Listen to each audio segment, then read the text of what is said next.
I attended a different college than the one I mentioned and made the 20-minute drive from the city to that college. I also worked nights as a pizza delivery man in the city and the surrounding suburbs.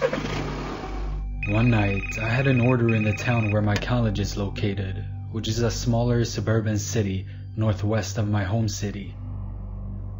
Now, this call occurred during what my coworkers and I refer to as the dead hour, which is just before the shop closed at 1 in the morning.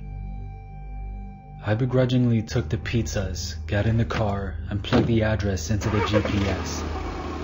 I noticed that the house was located off on a back road in what looked like a sparsely populated area.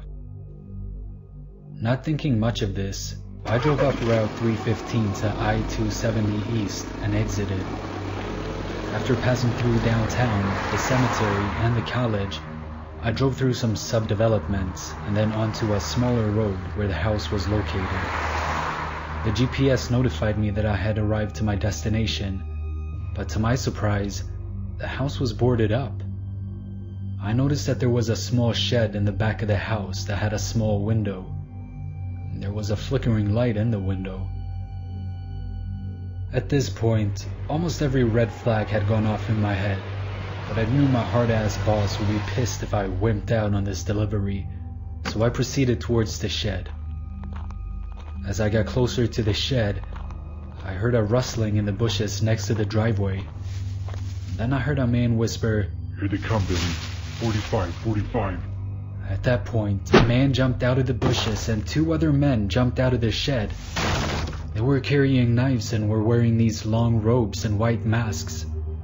I made it back to the car just in time, but one of the assailants managed to slip my arm. As I escaped, I could see the assailant standing in the middle of the road looking pissed. I probably drove 90 miles per hour on the way back. When I got to the shop, everyone looked shocked. After explaining everything to them, we contacted the police and dispatched a few officers to the house. When they got there, the assailants were gone.